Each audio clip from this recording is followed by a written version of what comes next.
بسم اللہ الرحمن الرحیم۔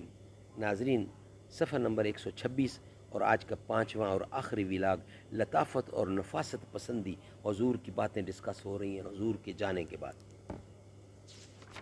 اردو زبان میں سرور عالم صلی اللہ علیہ وسلم کی سیرت پر جامع ترین کتاب سیرت النبی صلی اللہ علیہ وآلہ وسلم، علامہ شبلی نعمانی رحمۃ اللہ، علامہ سید سلیمان ندوی رحمۃ اللہ رائٹر ہیں اس کتاب کے۔ بسم اللہ الرحمن الرحیم۔ الحمد للہ رب العالمین والصلاة والسلام علی رسولہ محمد وعلی آلہ واصحابہ اجمعین۔ صفحہ نمبر 126، ویلاگ نمبر 5، لطافت اور نفاست پسندی کس کی بات ہو رہی ہے؟ حضور اکرم کی۔ سواری کا شوق کس کی بات ہو رہی ہے؟ حضور اکرم کی۔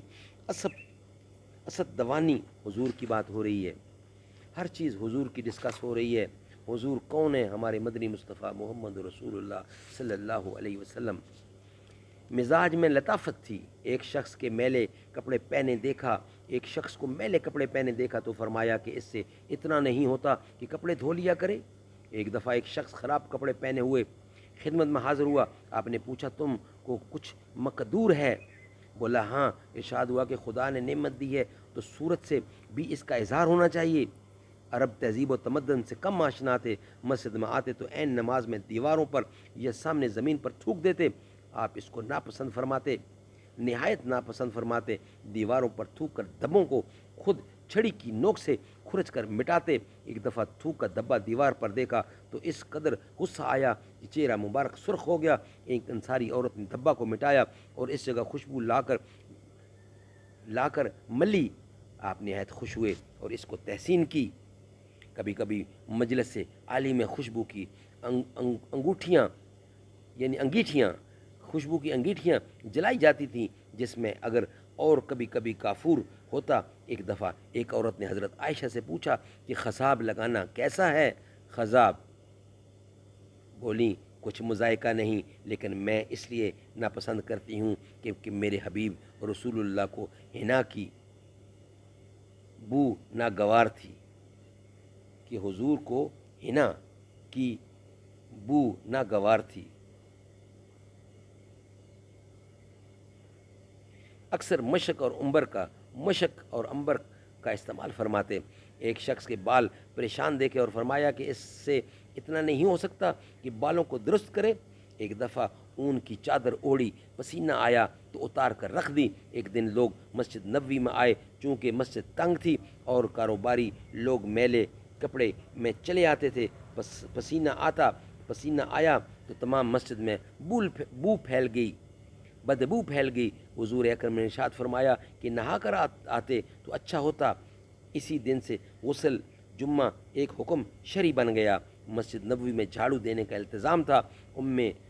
ماجن نام ایک عورت جھاڑو دیا کرتی تھی۔ ابن ماجہ میں روایت ہے کہ آپ نے حکم دیا کہ مساجد میں بچے اور مجنون نہ جانے پائیں اور خرید و فروخت نہ ہونے پائے، اور یہ بھی حکم دیا کہ مساجد میں جمعہ کے دن خوشبو کی انگیٹھیاں جلائی جائیں۔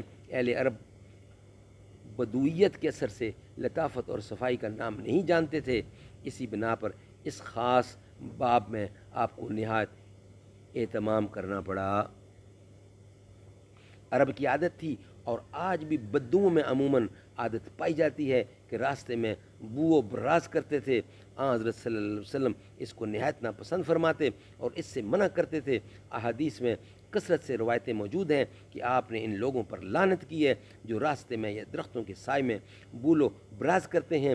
امراء کا دستور ہے کہ کاہلی کی وجہ سے کسی برتن میں پیشاب کر لیا کرتے ہیں، اس سے بھی منع فرماتے تھے۔ عرب میں پیشاب کے بعد استنجا کرنے یا پیشاب سے کپڑے کے بچانے کا مطلق دستور نہ تھا۔ آپ ایک دفعہ راہ میں جا رہے تھے، دو قبریں نظر آئیں۔ فرمایا کہ ان میں سے ایک پر اس لیے عذاب ہو رہا ہے کہ وہ اپنے کپڑوں کو پیشاب سے محفوظ نہیں رکھتا تھا۔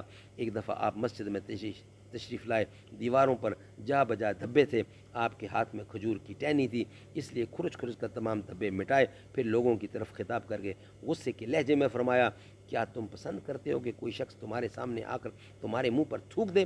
جب کوئی شخص نماز پڑھتا ہے تو خدا اس کے سامنے اور فرشتے اس کے داہنے جانب ہوتے ہیں، اس لیے انسان کو سامنے یا دائیں جانب تھوکنا نہیں چاہیے۔ ایک صحابی نے عین نماز میں، جبکہ وہ امام نماز تھے، تھوک دیا۔ حضور اکرم دیکھ رہے تھے، فرمایا کہ یہ شخص اب نماز نہ پڑھائے۔ نماز کے بعد یہ صاحب خدمت اقدس میں آئے اور پوچھا کہ کیا آپ نے یہ حکم دیا ہے؟ فرمایا کہ ہاں، تم نے خدا اور پیغمبر کو اذیت دی ہے۔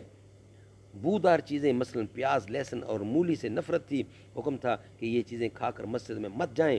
بخاری حدیث میں ہے کہ جو شخص پیاز لہسن کھائے وہ ہمارے پاس نہ آئے، ہمارے ساتھ نہ نماز پڑھے۔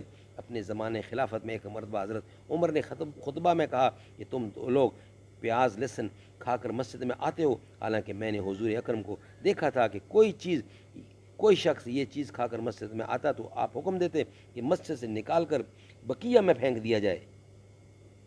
ماشاءاللہ، باقی چیزیں انشاءاللہ حضور کی نیکسٹ ویلاگ میں ڈسکس کریں گے۔ السلام علیکم۔